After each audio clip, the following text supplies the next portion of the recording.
Live from Orlando, Florida, you're listening to the Orlando Magic HQ podcast, the voice of Magic fans.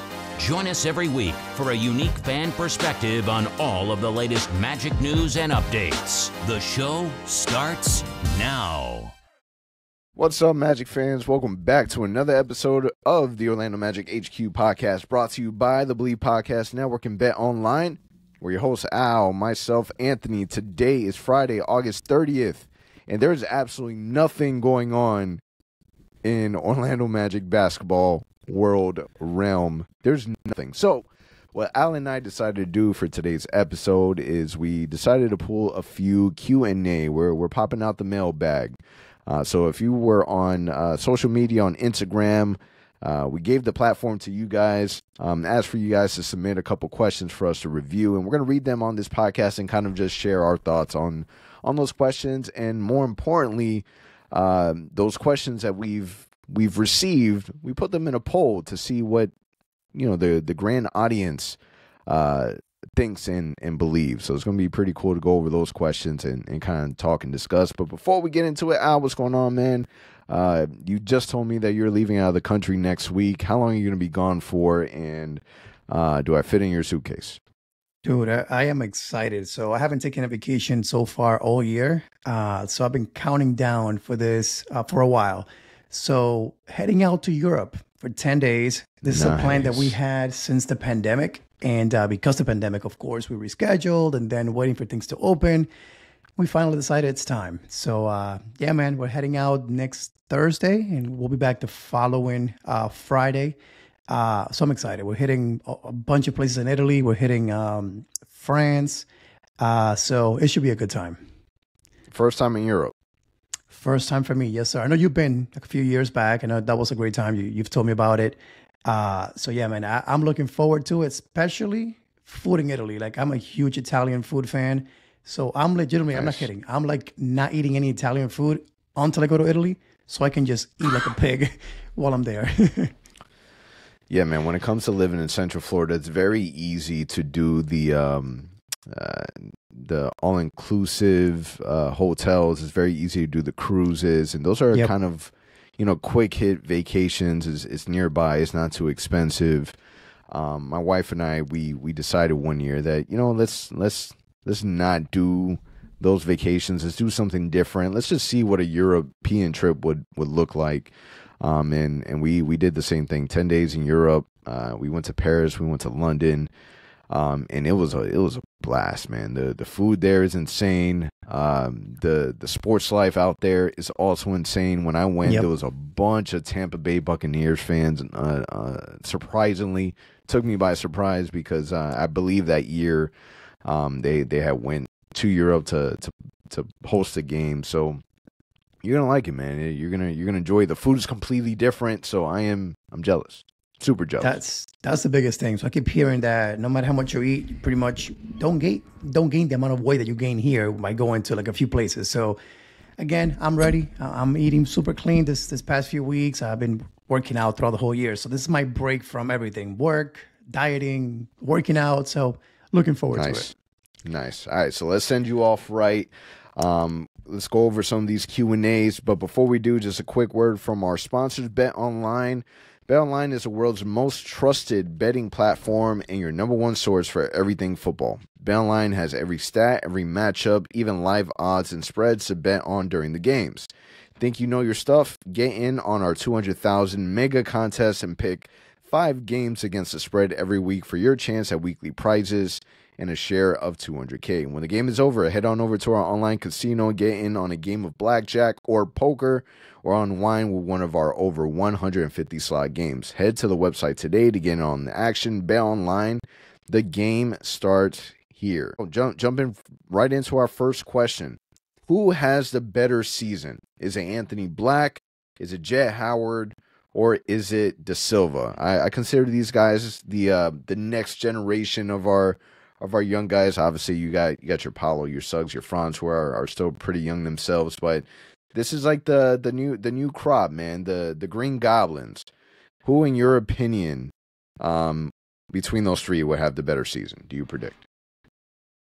Oh man, that's a tough one because I want to go with Jet Howard just because I think from last year's picks, so AB and him, I liked him the most from day one. The shooting, what he can bring to the team.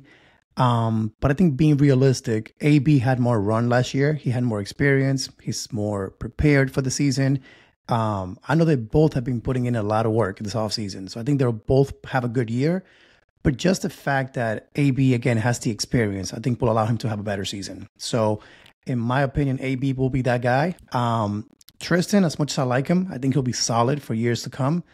I just think that he's a rookie. The Magic will bench him quite a bit early on. Maybe later on with injuries and things like that, he'll get some minutes. But early on, I don't think he'll play very much. So my answer will be AB.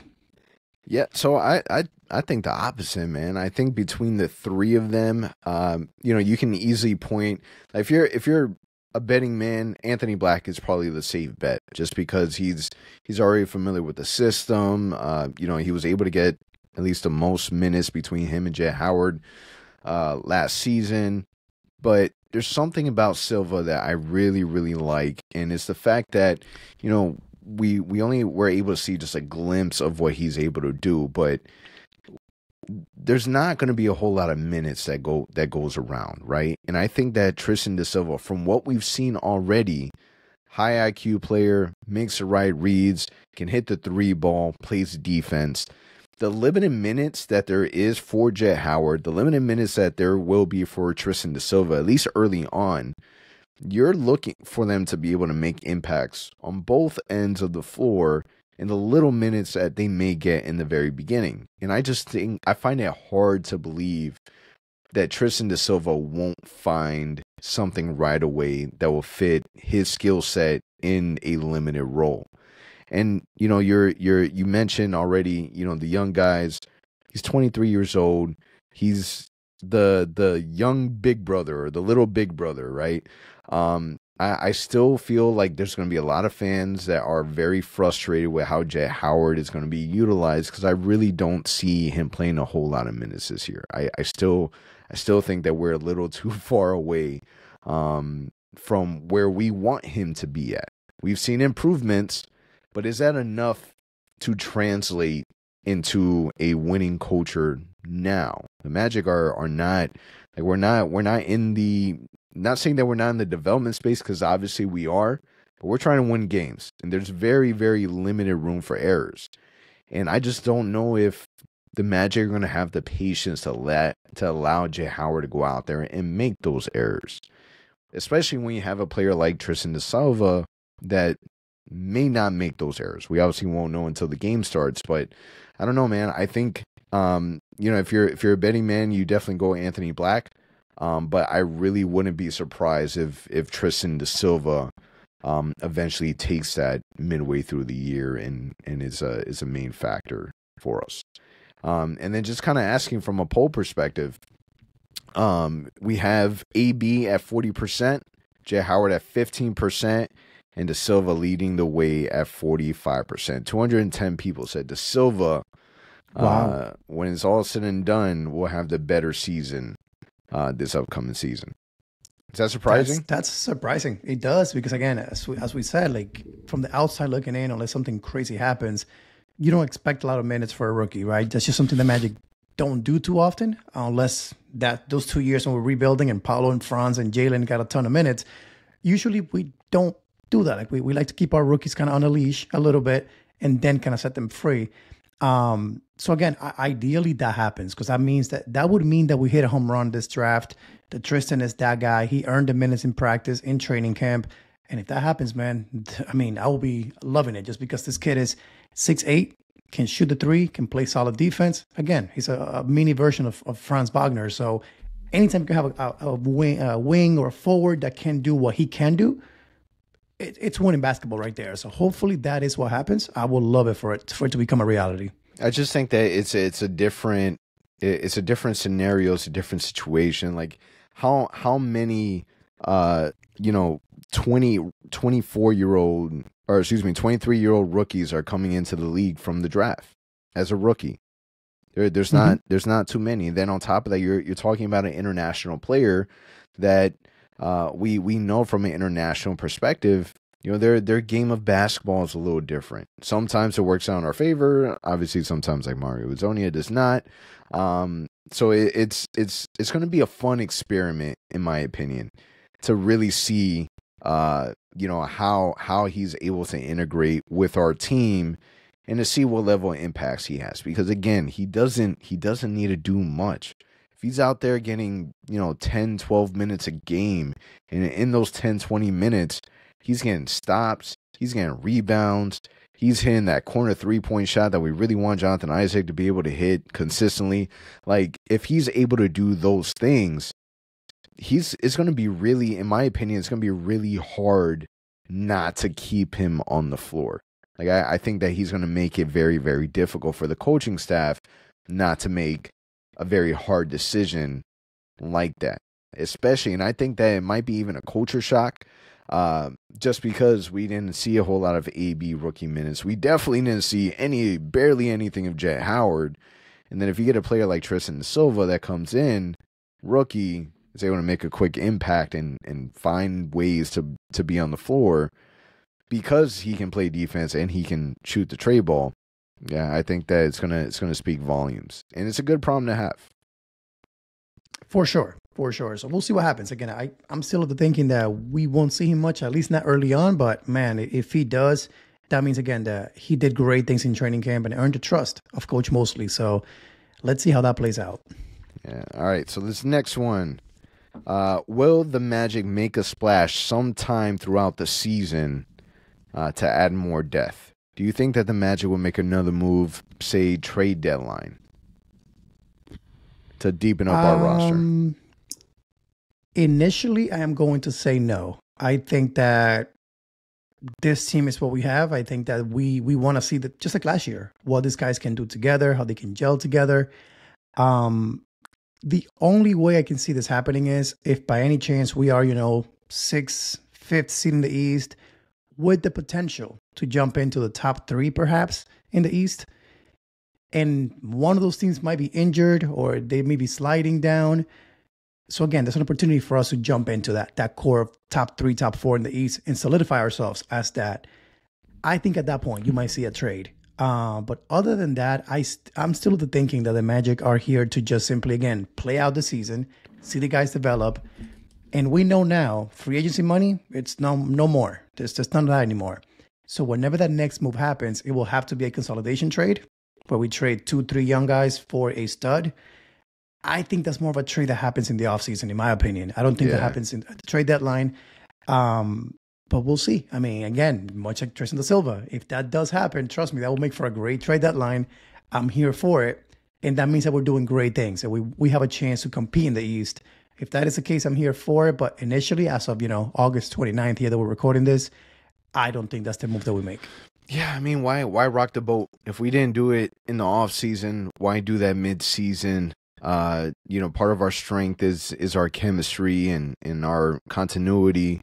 Why hurt that? Like there's it, in my opinion, doesn't make sense. The only way that would happen would be if maybe the Magic deal with some injuries that is kind of just out of hand. Like I just don't see us making a huge move. I think as of right now, you take a look at some of the things that we've done, and we have a very deep team.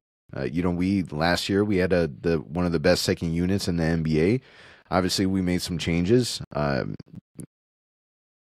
you kind of take a look at how healthy can Gary Harris stay? Or can he be consistent with his 3-point shooting? Can Anthony Black really make a splash? Can Goga find a way to find some minutes? What are we getting with Mo Wagner? Can he continue to be that same beast that we've seen him be from the bench? So a lot of different factors will go into it, but I think as of right now, I don't see us doing that splash. I think that we're gonna maintain, kind of stay with what we got, grow, because believe it or not, adding KCP, it's gonna take some time for them to gel also. So making a change midway through the season, unless there's something that just comes along that we kind of can't say no to and it makes sense and it's in our favor. Outside of that, I don't see anything happening. Yeah, same thing here. Again, the only thing would be, God forbid, injuries happen, right? So, God forbid, whether it's Jalen Suggs or KCP gets hurt, and now you have to go and hit the trade market to get a replacement for the rest of the season. That's, again, the only logical way that I see us making a move. Again, I don't see any kind of urgency in our front office at this moment to, hit the panic button and speed up, I wouldn't call it rebuild anymore, but the growth of this team. I don't see them kind of wanting to hit the fast forward button in any capacity. I think they want to see this thing play out. It's only year 3 of Paulo. I think they want to see how he does, how he's improved over the summer. He's going to get paid next year. I think that we'll see gradual moves, but I will say the day's getting closer and closer to us having to make that move. So it's going to happen. I just don't think it's going to happen before the trade deadline. Again, I'm thinking more next offseason coming up or the year after, but not immediately.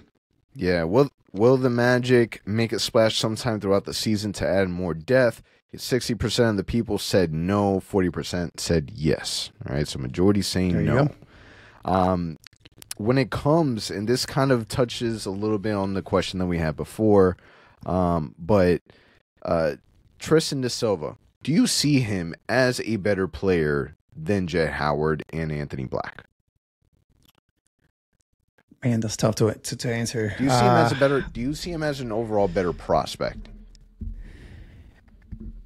I will say this: I think he fits better the way that we play. I think he fits better our system right off the bat. Day one. I think when we drafted AB, we were all like, "Why?" Right? We had Markel, we had Cole Anthony, we had Jalen Suggs. Didn't make sense. We saw him play last year. It made a little more sense. His three-point shot was a little bit better than we expected. His defense was incredible, which we know our front office likes. And now that we know Markel's no longer here, okay, we can see the fit a little bit better. Jet Howard, again, on paper, he's a perfect fit. Good size, shoots the ball really well. He's a scorer. He provides us what we don't have, which again, for years we've been looking for a 2-guard that can be just a scorer. And it seems like that's what he can do really well. But for some reason, we saw barely any of him last year. So on paper, he's a good, solid pick. In my mind, he's like a perfect creative player character to add to the Magic in career mode. But for some reason, it hasn't worked out as of today. Tristan, height, defense, IQ, on paper, again, he looks like a guy that the front office just made for this roster. So I think that, yes, to answer the question, I think he fits in better right up on day one. Will he over the next few years? We'll see. But I think just looking at his height, his defense, and IQ, I think he fits in better today than Jet Howard or AB did when we drafted them. I think it's tough because you take a look at Tristan de Silva, 23. You take a look at Anthony Black, he's still 20 years old. This would have to be something that, in my opinion, you would have to revisit 3 years from now, and a lot can happen. You're looking at Tristan de Silva that comes in with a lot of college experience. By the time Anthony Black is 23 years old, he's coming in with a lot of NBA experience. So it's tough.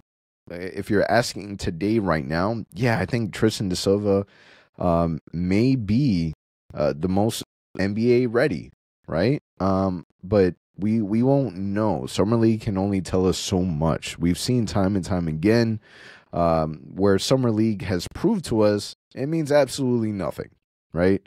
But we know that we have a good, solid prospect. So when it comes to is he a better prospect?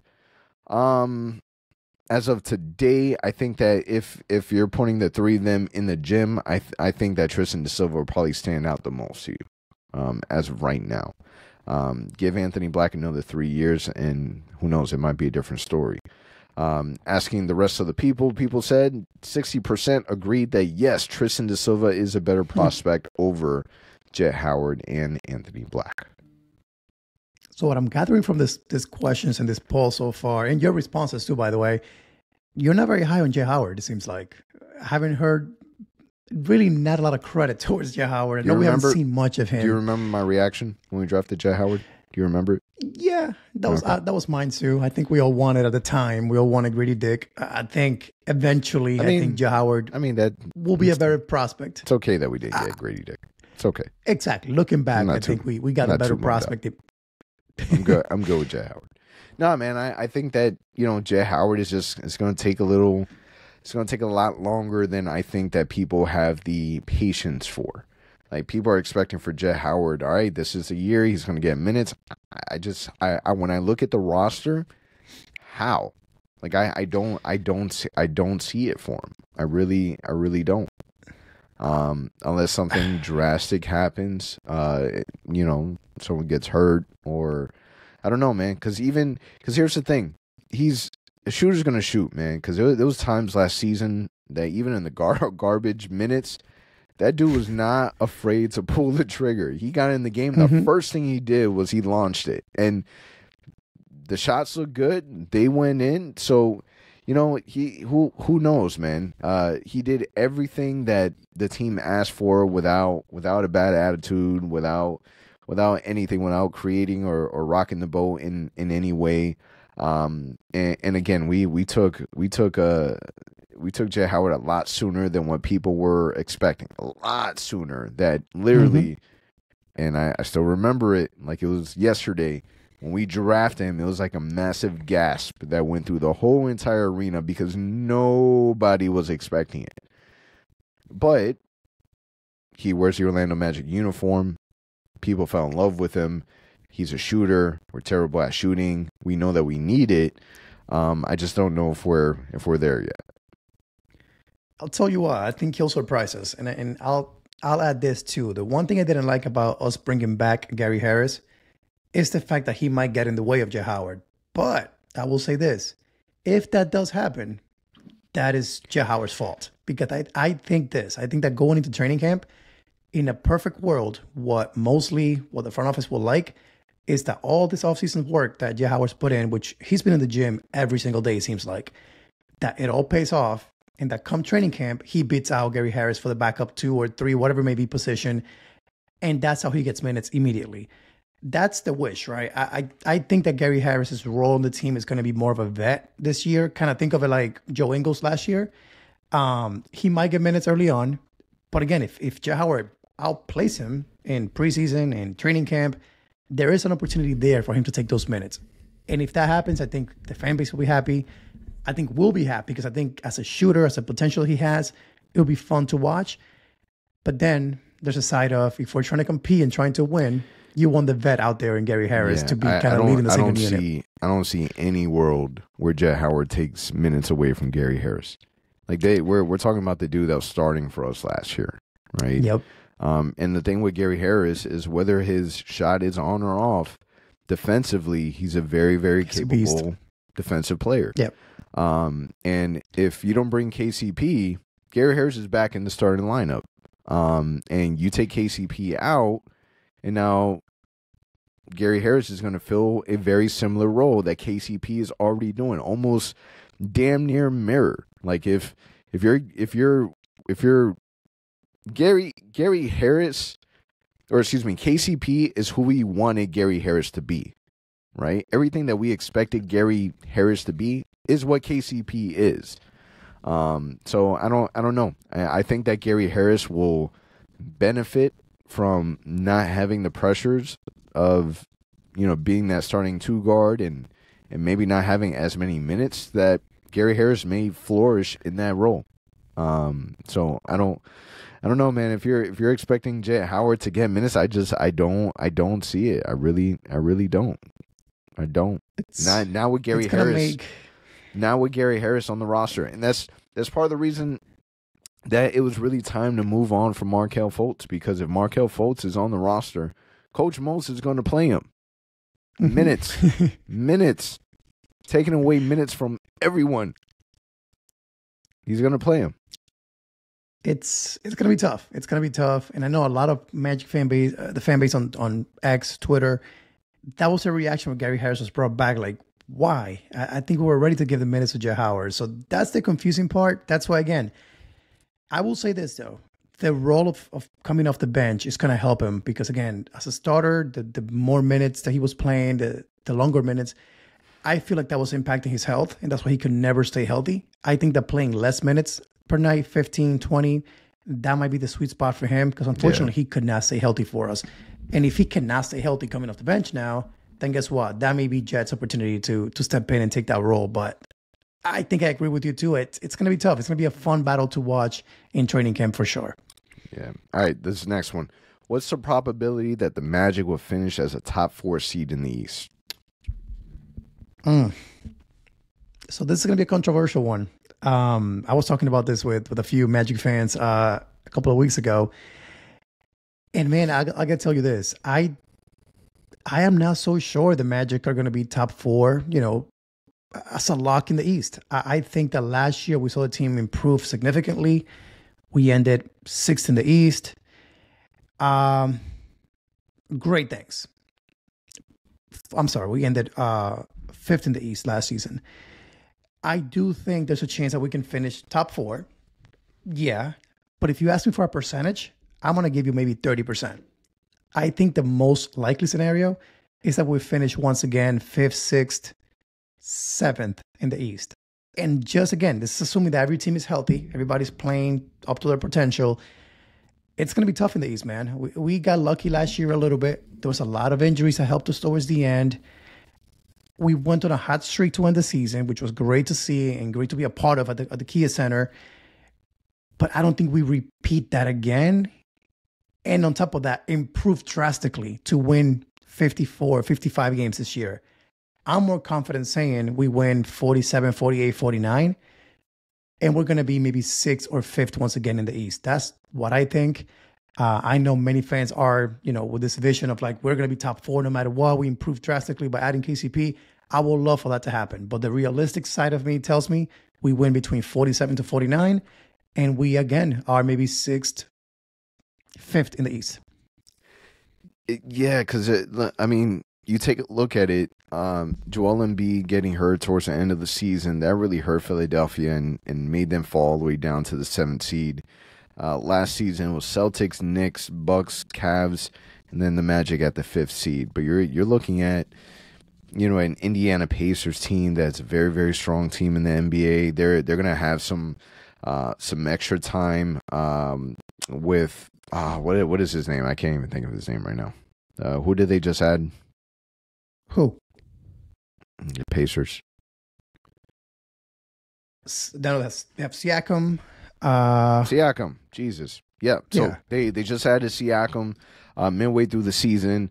You're having a whole entire off season, the back end of the season, the off season, and then kind of go into it. So Indiana team is a team that could definitely play a lot better than what they ended the season with. Even though they ended the season with 47 wins. Sixers, they just added Paul George.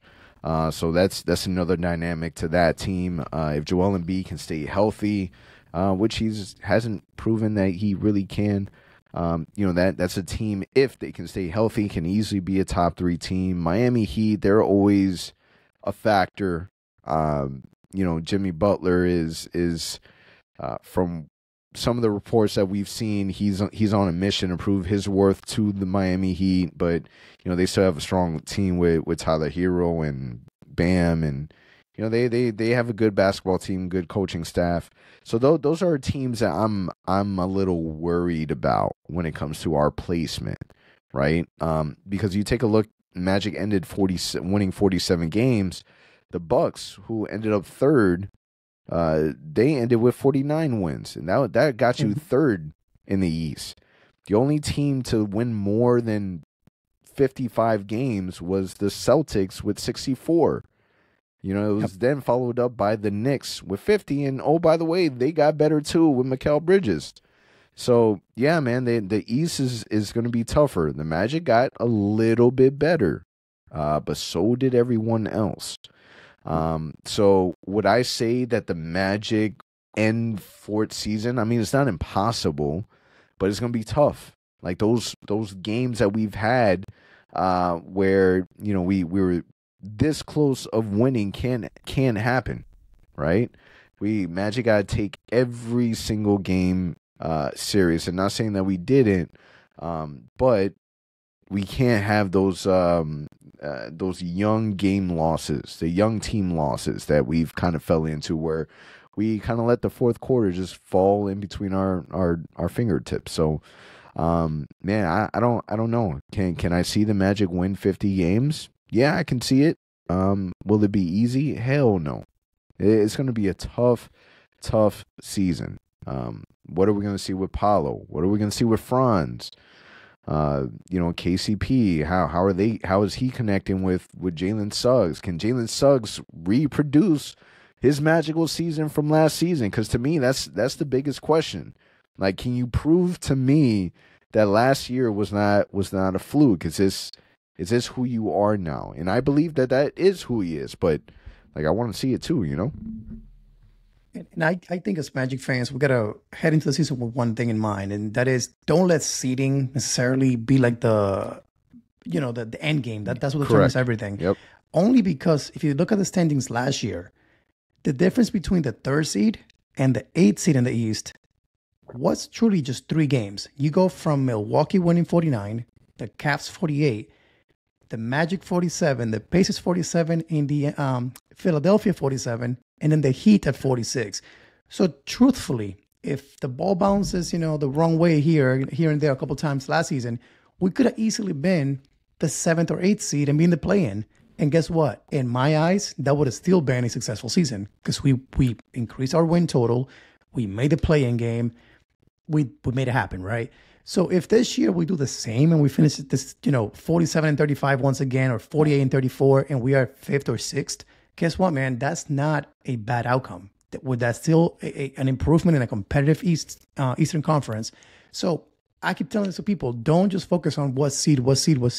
Focus more on the total number of wins. Can we make the playoffs? And then once we're there, guess what? Our team has experience now. We have a great veteran in KCP now in the starting lineup to help us out more. Can we beat whoever we face in the first round? That should be our focus. I wouldn't just, again, necessarily just make it about, we got to be top 4. If you're setting yourself up to that expectation right off the bat, it's going to be tough, man, because, again, the East is a beast. I look at Boston, Milwaukee, Philly, New York. Those 4 teams are tough. Let's be honest. Those are 4 tough teams. Indiana and Cleveland, they're tough too. So that's 6 teams right there that you have to be better off in order to make it to the top 4. Can we do it? For sure. Will we do it? Let's see what happens. What's the probability that the Magic will finish as a top 4 seed in the East? 87% of the people said it is a high probability. And even more so, of that 87%, 417 people voted yes. High probability. That's wild. The majority says, Al, you're crazy. We're 100% going to be in the top 4. All right. Listen. Yeah, I mean, hey, it can happen. Is it easy? Is it an easy path? Nah, man. It's gonna be a battle. Paulo could be the MVP if we finish a 1-2 seed in the East. I mean, why not? If he has that kind of a season, that means that he's an all-star. He's going to be an all-NBA player. And I wouldn't put it against him. This guy's going into his contract year, about to get his max money. Why not? Once again, I will say it again. Will it happen? Probably not.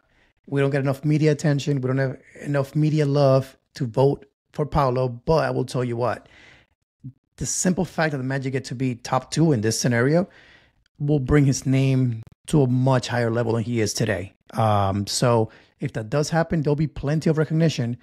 I don't know about the MVP, but definitely All-NBA, definitely All-Star game. Yeah, it would be a big jump to go from, the last addition to the NBA All-Star team for the East to get to the MVP, even with 1-2. That would be a tough accomplishment. Super tough. Can he get there one day? Best believe Paulo Becerra he's one of the next ones up. Based on the poll, 80% of the people said yes. Yes. Sheesh. Magic at top 2. Paulo Becerra is winning MVP. I got to tell you, man, I love the fact that our audience, our followers are so positive heading to the season, because it's been a while that we haven't had this kind of momentum, positivity around the team. and it's great to see. Even I was talking to someone that was trying to buy lower level Magic tickets to a few games next season, and the rep was like, "We're pretty much almost all sold out of lower level tickets." And that's great to see once again. Since I moved to Orlando, we have not experienced that. Yeah. It's usually, you can just buy tickets whenever you want to for a Magic game. So the fact that, again, the excitement level is there, the fan base recognizes that we have a young, exciting team to go watch. And again, they're so high on it. It's incredible to see. But I choose to be a little more realistic, more down to earth, and the team to surprise me. I think I enjoy that more. So let's see what happens. Yeah. All right, Al, I got one last one for you. Do the Magic need to stay patient and develop the young core before any blockbuster trade? And I think that this is a good way to end the episode, because Mike Miller was just talking about this not too long ago, and we kind of addressed it on the last podcast. We believe Mike Miller is adding way too much personal opinion as an agent for Paolo. But when is the right time to kind of cash everything in? Is it now? Paolo Banchero's already been verbal about what he wants for this team. He wants to be able to add someone that is capable of setting the table. There's a lot of young players on this team. You go down the line: Cole Anthony, Jalen Suggs, Tristan de Silva, J. Howard, Anthony Black. Like, a lot of young players on this team. Would it be a mistake if the Magic traded a bundle of those young players without knowing, what they'll look like 3, 4, 5 years ago? If anything, the Magic has a history of trading away players before, they're able to see what they become. So, should the Magic stay patient? Again, another tough one, just because the fan in me would love for them to make a move for Donovan Mitchell tomorrow and just, hey, now we have Paulo Franz, Donovan Mitchell, let's go and win this thing. But the reality is, I think the right move to make is to be patient. So in this case, I do agree with what Jeff is doing, what Anthony Parker is doing, which is letting kind of things play out a little bit. Let's see who really fits in here. Let's see who really is part of the core that we're trying to build.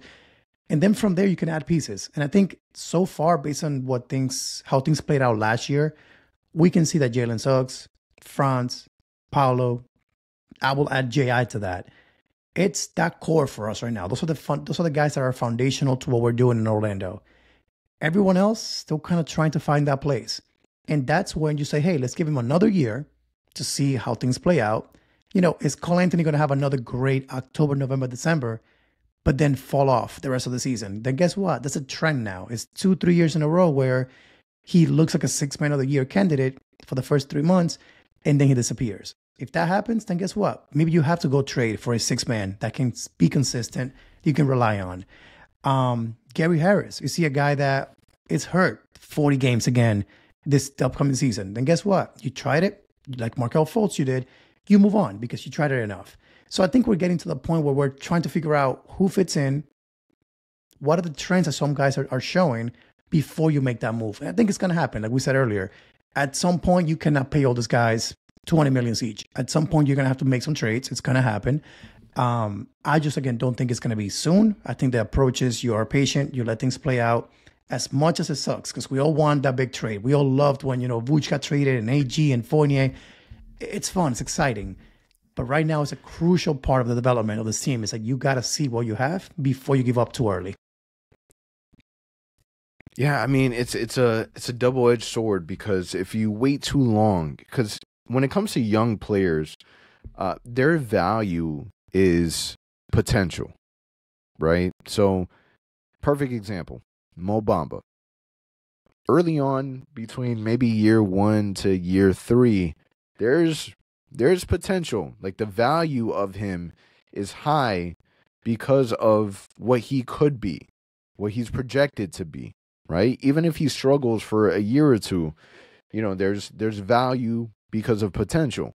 But where he's at now in his career, you look at a player like Mo Bamba, there's no more value there. Your value of Mo Bamba has completely diminished because now teams don't see potential. It's just where he's at, right? So if you hold on to a player too much, too long, you lose the value. Perfect example, Chuma Okeke.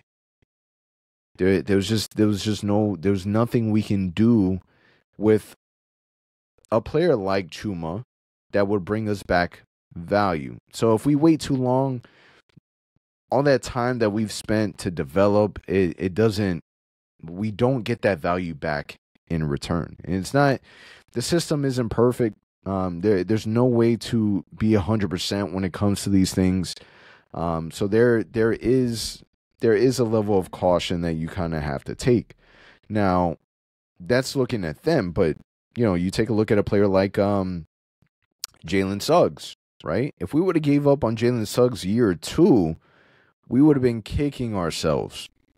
Mm-hmm. Because the player that we got in Jalen Suggs last season, these are completely different players, right? The game is slowed down for him more. He has a different mindset. He was able to, develop his shot at a way, way better clip. And this is him, handling the basketball as a primary option a lot more. So, it's hit or miss. Do I think that the Magic should? I think that we're facing that question fairly soon, and I think that the Magic are just gonna have to. The CBA has completely changed. Like we're not gonna have the money to be able to spend on everyone. It's just not where we're at in today's NBA. I agree. So I think, like I said earlier, I think it's going to happen at some point. But until that happens, you got to evaluate all these guys. J. Howard, Tristan Silva, AB. You got to see what these young guys have. And not only that, you got to let them play to increase that value, hopefully enough that if you're trying to trade 2 or 3 of them with some picks, whatever it may be, then they have that value. Because to your point, if they're not playing, RJ Hampton comes to mind. What can you do if they're not playing? So it's a weird mix of, you have to let them develop, but at the same time, you got to get the minutes to have that to have that value increase to potentially include them in some trades. So it's part of the process. We are still now, contenders to win the East. That's not where I think the Magic are at today. So we got to be patient. We got to continue to develop. And the better, Paolo, Franz, Jalen become and get in years to come, that will dictate, when we make those moves. But right now, we're seeing that upward trajectory. It's great to see. I just don't want us to rush things and then, be in a situation where we trade our picks. We have a ton of cap now committed to a bunch of guys, and now we're not winning. That happened to us before. We don't want to be there again. So we got to be careful. Yeah, 82% of the people said yes, the Magic need to stay patient and develop the young core before any blockbuster trade. 18% said no. I appreciate everyone that submitted these questions, man, with an off season now where it's kind of just a waiting game until training camp starts. Awesome that a lot of people participate. If we didn't get to your question, we'll read some of the rest of these off on the next episode. Al, man, have a safe trip to Europe. Hope you and the wife have a blast. It's a wrap for us here. Show was presented by Bet Online. Catch you guys on the next one. For all the latest Magic news and updates, visit OrlandoMagicHQ.com and follow us on Instagram at OrlandoMagicHQ and on Twitter at OMagicHQ. Also, remember to subscribe to our YouTube channel and subscribe and leave a 5-star review on your favorite listening platform.